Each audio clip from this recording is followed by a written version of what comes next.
السلام علیکم ناظرین حضرات، آپ سب سننے اور دیکھنے والوں کو محبت و برا سلام۔ آج کی ہماری کہانی، ایک انگریز جج نے فیصلہ کیا کہ مسلمان ہار گئے، اسلام جیت گیا۔ کاندھلا میں ایک مرتبہ ایک زمین کا ٹکڑا تھا، اس پر جھگڑا چل پڑا۔ مسلمان کہتے تھے کہ یہ ہمارا ہے، ہندو کہتے تھے کہ یہ ہمارا ہے۔ چنانچہ یہ مقدمہ بن گیا، انگریز کی عدالت میں پہنچا۔ جب مقدمہ آگے بڑھا تو مسلمان نے اعلان کر دیا کہ یہ زمین کا ٹکڑا اگر مجھے ملا تو میں مسجد بناؤں گا۔ ہندوؤں نے جب سنا تو انہوں نے ضد میں کہہ دیا کہ یہ ٹکڑا اگر ہمیں ملا تو ہم اس پر مندر بنائیں گے۔ اب بات دو انسانوں کی انفرادی تھی، لیکن اس میں رنگ اجتماعی بن گیا، حتیٰ کہ ادھر مسلمان جمع ہو گئے اور ادھر ہندو اکٹھے ہو گئے، اور مقدمہ ایک خاص نوعیت کا بن گیا۔ اب سارے شہر میں قتل و غارت ہو سکتی تھی، خون خرابہ ہو سکتا تھا، تو لوگ بھی بڑے حیران تھے کہ نتیجہ کیا نکلے گا۔ انگریز جج وہ بھی پریشان تھا کہ اس میں کوئی صلاح و صفائی کا پہلو نکلے، ایسا نہ ہو کہ یہ آگ اگر جل گئی تو اس کا بجھانا مشکل ہو جائے گا۔ جج نے مقدمہ سننے کی بجائے ایک تجویز پیش کی کہ کیا کوئی ایسی صورتحال ہے کہ آپ لوگ آپس میں بات چیت کے ذریعے مسئلے کا حل نکالیں۔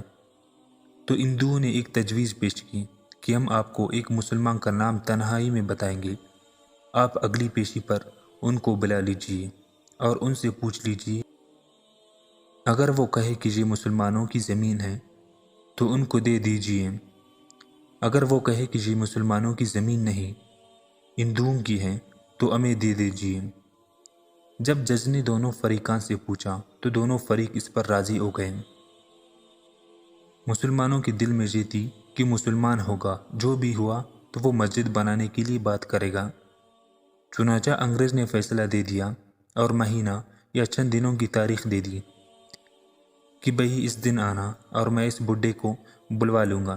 اب جب مسلمان باہر نکلے تو بڑی خوشیاں منا رہے تھے، سب کو ڈرے تھے۔ ہندوؤں نے پوچھا اپنے لوگوں سے کہ تم نے کیا کہا؟ انہوں نے کہا کہ ہم نے ایک مسلمان عالم کو حکم بنا لیا ہے کہ وہ اگلی پیشی پر جو کہے گا اسی پر فیصلہ ہوگا۔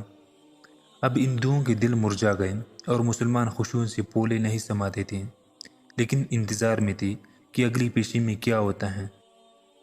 چنانچہ ہندوؤں نے مصطفیٰ الہی بخش کاندھلی رحمۃ اللہ علیہ کا نام بتایا تھا کہ جو شاید عبدالعزیز رحمۃ اللہ علیہ کے شاگردوں میں سے تھے، اور اللہ نے ان کو سچی زندگی عطا فرمائی تھی۔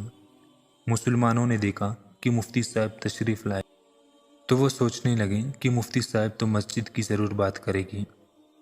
چنانچہ جب انگریز نے پوچھا کہ بتائے مفتی صاحب، یہ زمین کا ٹکڑا کس کی ملکیت ہے؟ ان کو چونکہ حقیقت کا پتہ تھا، انہوں نے جواب دیا کہ یہ زمین کا ٹکڑا تو ہندوؤں کا ہے۔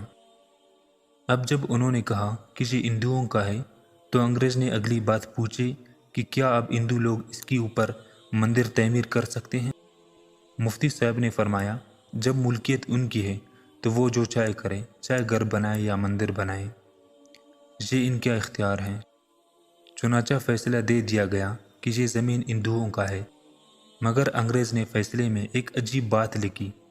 فیصلہ کرنے کے بعد لکھا کہ آج اس مقدمے میں مسلمان ہار گئے مگر اسلام جیت گیا۔ جب انگریز نے یہ بات کہی تو اس وقت ہندوؤں نے کہا کہ آپ نے تو فیصلہ دے دیا، ہماری بات بھی سن لیجیے۔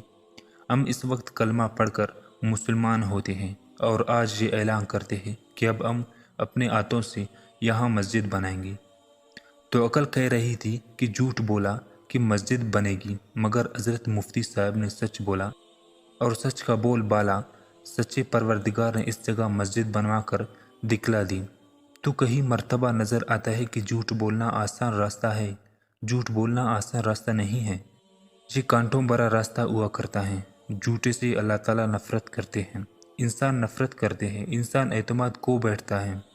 ایک جھوٹ کو بولنے کے لیے کئی جھوٹ بولنے پڑتے ہیں، لہٰذا جھوٹی زندگی گزارنے کی بجائے سچی زندگی کو آپ اختیار کیجیے، اس پر پروردگار آپ کی مدد فرمائے گی۔